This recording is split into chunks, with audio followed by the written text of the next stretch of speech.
Participez à l'enquête publique sur l'extension nord du tram de Strasbourg du 9 septembre au 18 octobre sur le site participer.strasbourg.eu.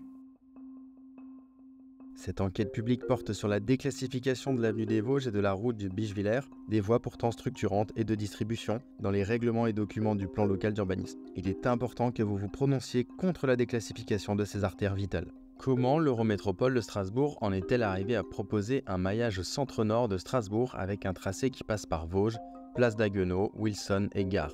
Ce parcours fait un grand détour et surcharge l'axe Bissembourg-Wilson avec 3 lignes de tram qui partagent les mêmes voies, en plus des voitures, des bus et des cars interurbains. Ces 3 lignes de tram circulant à une fréquence de 7 minutes chacune risquent inévitablement de se gêner mutuellement.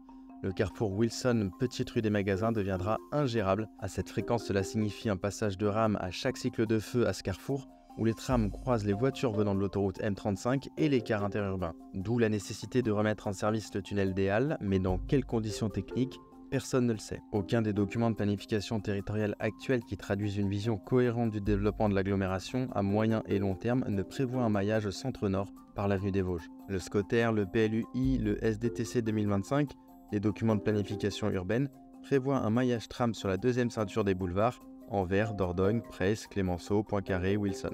Un tel maillage serait à une distance de 800 à 900 mètres sur l'axe tram existant en Victoire marseillaise, soit 2 fois la zone de couverture de chaque ligne tram, ce qui offrirait une desserte homogène sur tous ces quartiers, y compris celui des 15. Attention, ce maillage ne serait plus réalisable si le tracé Vosges était adopté, car il ferait passer 4 lignes de tram sur le boulevard Wilson. Techniquement, c'est impossible, les habitants du quartier des 15 subiraient alors une triple peine, un report du trafic automobile en raison de la piétonisation quasi totale de l'avenue des Vosges, combiné à la croissance continue du trafic généré par l'urbanisation progressive des deux rives. L'absence de desserte tram si le projet Vosges se réalise, et une déviation de la ligne 2 vers Cronenbourg par un improbable tracé Clémenceau-Câblé M 2350, compliquant l'accès à la gare centrale. Le plan local des déplacements pour les secteurs centre prévoit une desserte de toute la ceinture des boulevards, y compris l'axe Forêt-Noire-Vosges, par un ring de bus à haut rendement de service. Ce système desservirait de manière homogène, sans rupture de charge, tout le périmètre du centre élargi de Strasbourg. Cela semble d'autant plus rationnel que la desserte du demi-anneau ouest et sud de cette ceinture est déjà servie entre le boulevard Wilson et le quai des Belges. Le plan de circulation actuel supprime toute circulation sur le pourtour sud de la place d'Haguenau, affectant toutes les entrées de Strasbourg venant du nord. Rue de Wissembourg, Bischwiller, de Haguenau, avenue des Vosges et rue Jacques-Cablé. La rue de Wissembourg restera la seule entrée et la petite rue de Bischwiller la seule sortie, en plus d'être empruntée par les cars interurbains. Tous les flux de circulation provenant de Clémenceau au Faubourg de Pierre, Travail et Wilson ne pourront sortir de Strasbourg que par la rue de Bischwiller, où le trafic doublera. Les riverains du boulevard Poincaré subiront également les effets d'une forte augmentation du trafic, avec une hausse de 52%. Ce plan de circulation supprime les nuisances du trafic automobile sur la voie sud de la place d'Haguenau, simplement pour les reporter sur la rue Bischwiller, Wissembourg et le boulevard Poincaré. Les riverains du sud de la place d'Haguenau devront composer avec les sonneries des trams de 3 lignes convergeant sur cette station, à raison d'une rame par minute en moyenne, de 4h30 à 1h du matin. En examinant le rapport de synthèse, bien que partiel, les études d'avant-projet communiquées aux élus le 8 décembre 2023, on constate que les performances du tram ne sont clairement pas la priorité du maître d'œuvre, Quétas, ni de l'Eurométropole qui pilote le projet. Les vitesses commerciales des lignes C, E et H sur les nouveaux tronçons projetés sont très faibles, de 14,5 à 15,5 km/h, ce qui fera baisser la vitesse commerciale moyenne du réseau tram.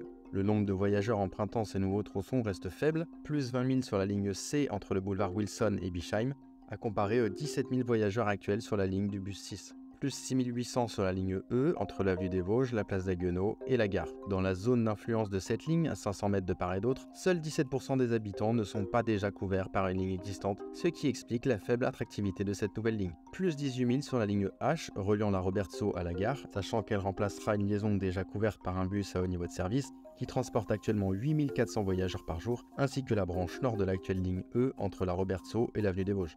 Est-il vraiment raisonnable de dépenser 270 millions d'euros pour ces 4,8 km d'extension tram, augmentés de 36 millions d'euros d'opérations connexes, pour des performances aussi modestes et un résultat qui engendrera plus de congestion? Ce ne sont donc pas 46 000 nouveaux voyageurs par jour qui seront ajoutés, comme l'annonce l'Eurométropole de Strasbourg, mais plutôt un simple report de charge des lignes déjà existantes. La véritable préoccupation semble être l'utilisation du tram comme un prétexte assumé, un instrument pour mener une politique d'exclusion de la voiture, y compris les véhicules électriques, pourtant subventionnés par l'Eurométropole.